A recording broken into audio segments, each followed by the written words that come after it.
Каждый сотрудник должен этим заниматься. Вы должны выявлять всех тех, которые там причастны к ОПГ. Всех людей. А я еще раз обращаюсь к тем членам ОПГ, которые были или состоят, или хотят стать членом ОПГ.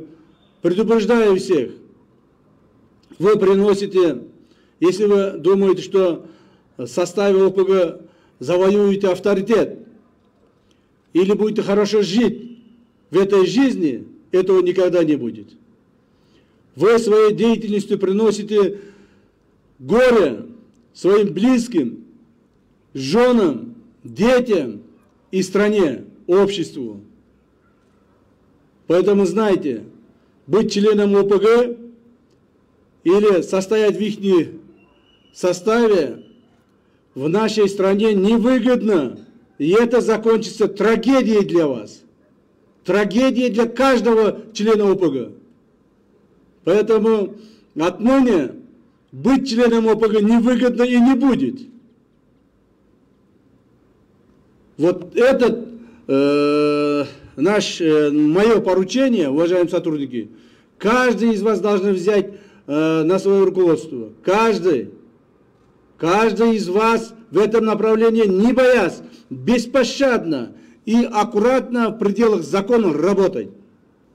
Уважаемые граждане нашей страны, я еще раз обращаюсь. При случае возникновения таких моментов обращайтесь только в официальные органы. Не обращайтесь к никаким бандитам, не обращайтесь к никаким тем людям, которые вас обманывают. Обращайтесь к официальным органам, мы в пределах закона, существующих наших, естественно, будем оказывать помощь и в этом будем решать в законном русле.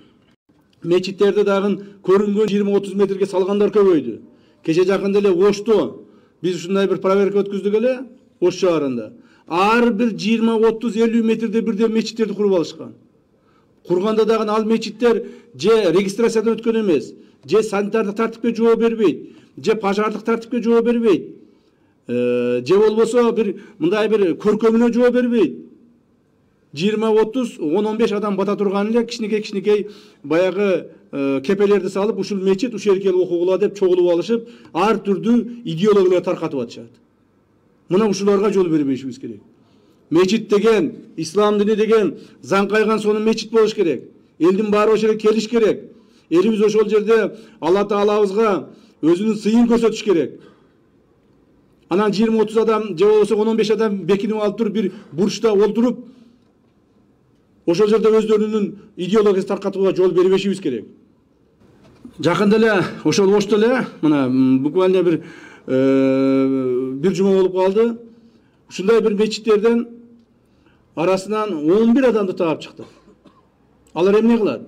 Алар силер менен эле кошулуп мечиттерге барышы мүмкүн, силер менен кошуп намаз окуйт. Мына бүгүн Алла Таалабыздын ыйык жума күнү жумага барышат.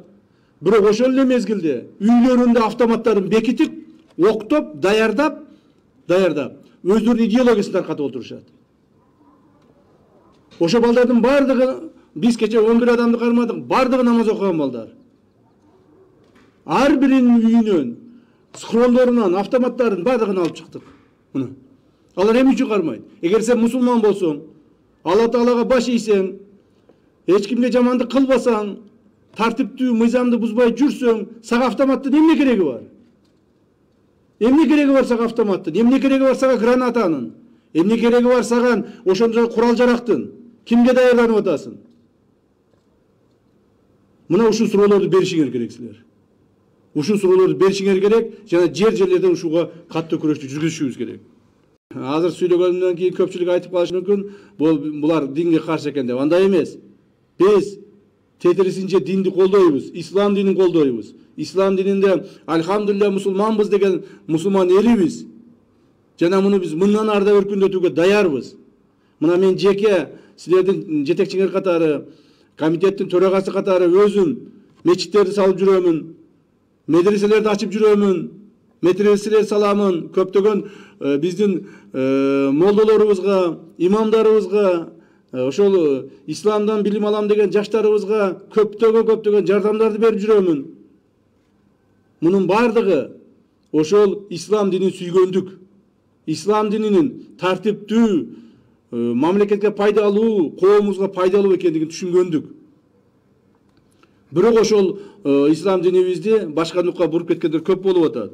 Дини экстремисттик уюмдар чыгышып, өздөрүнчө уюшуп алышып, коомубуздун оюн, жашоо тиричилигин, үрп адатын, каада салтын башка жака буруп кеткенге аракет кылып атышат. Мына ушуларга каршы күрөштү дагы биз күчөтүшүбүз керек.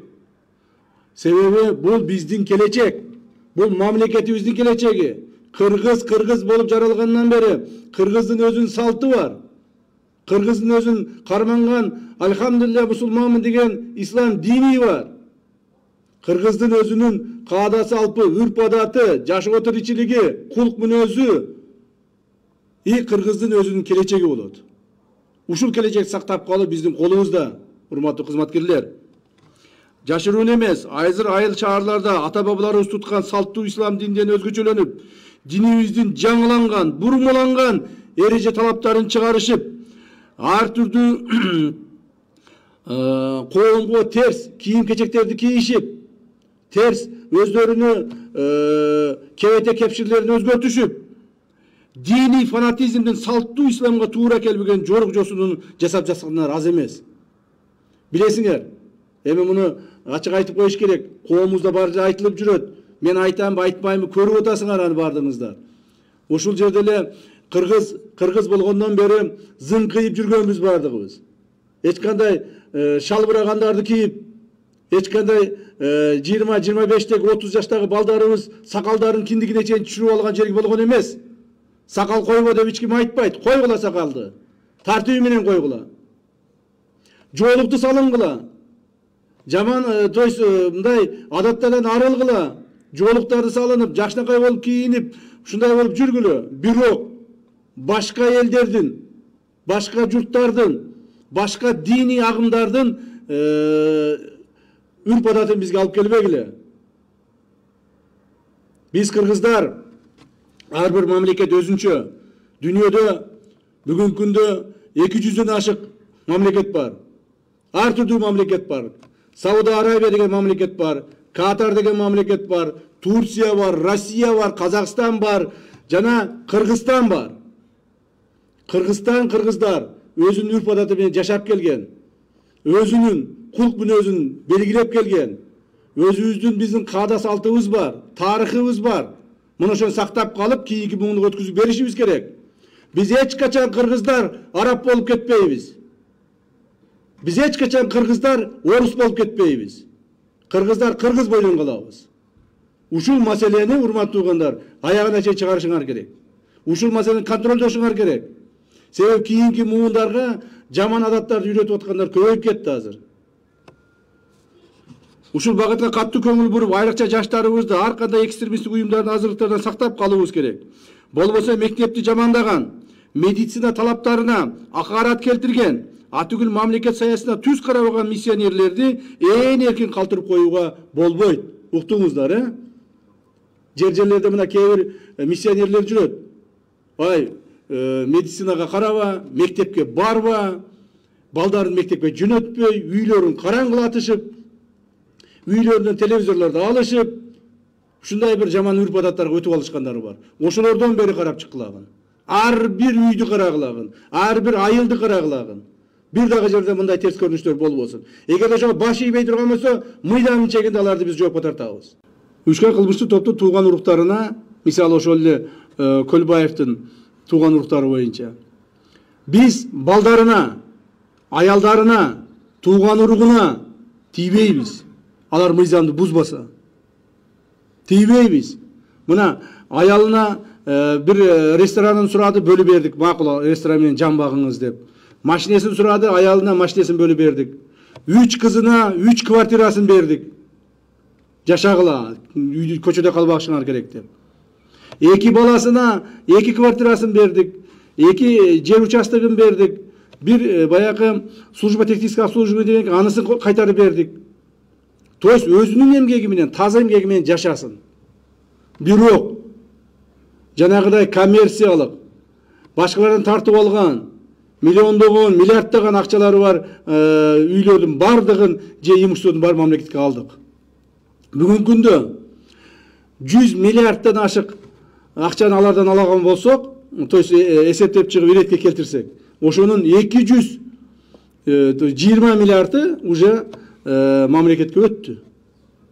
В виде имущества, в виде финансовых средств, все другое. Калгандарын дагы өткүзүп атабыз, калгандары дагы өтөт мамлекетке. Ошол жерде бир эле үйлөрдөн 700 квартира бир комплекстен 60 квартира, бир комплекстен 40 квартира, бир комплекстен дагы бир 20-30 квартира, ушундай нерселер көп. Ошол кабыл алынган квартиралардын бардыгы жөнөкөй адамдарга берилет азыр. Жөнөкөй адамдарга ГИК аркылуу, государственный ипотечный компания аркылуу беребиз.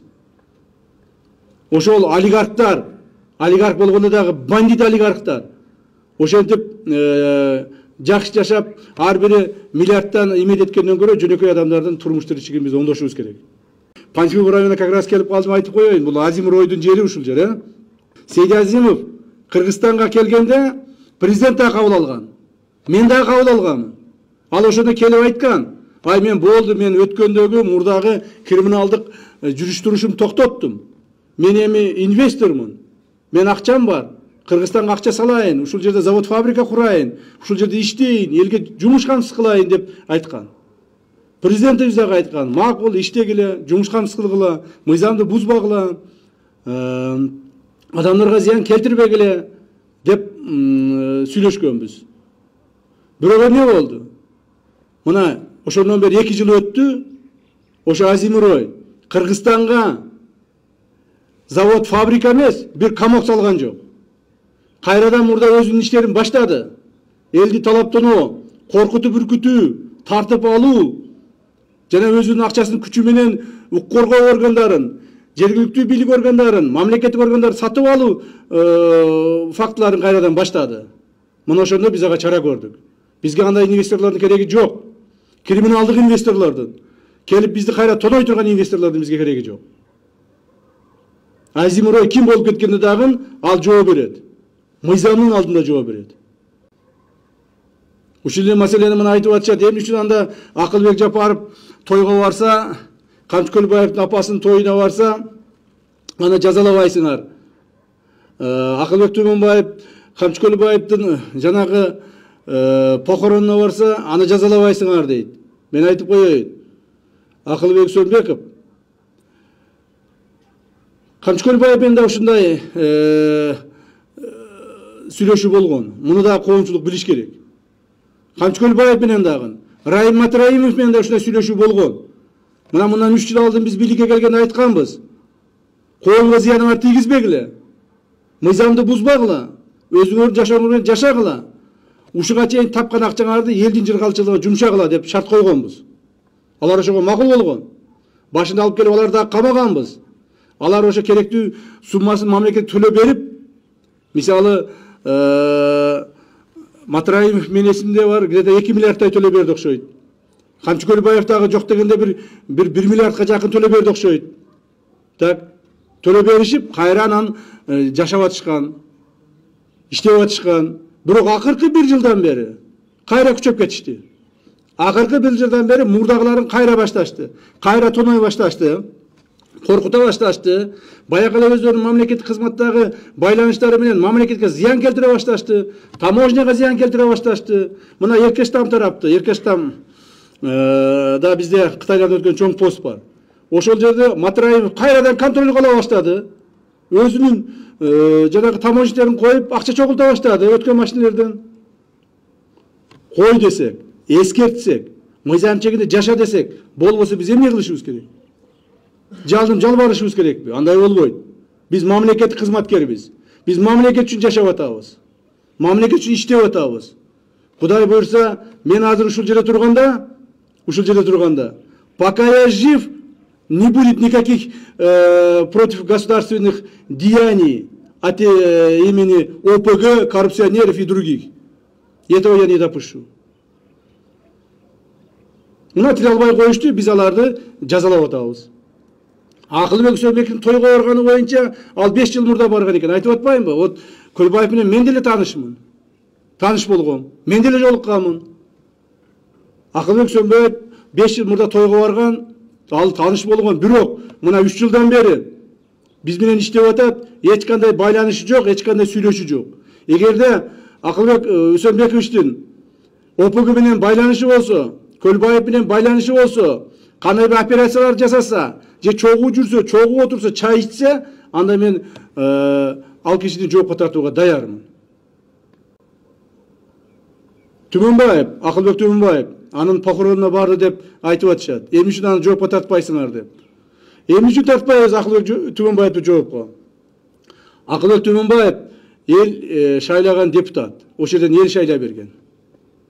Эл кандай депутатты шайласа, биз ошол депутаттар менен иштеп атабыз. Бирок аларды да тазалаганга аракет кылып атабыз. Аларды да тазалаганга аракет кылып атабыз. Акылбек Түмөнбаевди бүгүн эле барып мандатын тапшыртып, же болбосо иштен кууп жибере турган адам эмес экен, аны эл шайлаган. Эгерде Акылбек Түмөнбаевдин ордунда кайсы бир чиновник болгондо, мамлекеттик кызмат иштегенде 1 сааттан кийин жумуштан алдырмакмын. 1 сааттан кийин жумуштан кетмек ошолчу. Аны өзү четсин. Өзүнүн оюна, өзүнүн как говорится, уят сыйытына коелу. Эгер өзү кетем десе кетип калса, өзү дагы жакшы болот. Жок, мен мындан арда иштейм десе, аны да өзү билсин. Бирок Акылбек Түмөнбаевдин бүгүнкү күндө ошол Көлбаев менен байланыштар чыга элек. Чыккан эле күнү мен кылмыш ишин козгоймун. Азырынча чыга элек. Эгерде Акылбек Түмөнбаевдин ошол Көлбаев менен байланыштары бар, кылмыш кылган маселелери боюнча маалыматтар болсо бергиле. Бүгүн эле кылмыш ишин козгойбуз, бүгүн эле начнем привлекать к ответственности.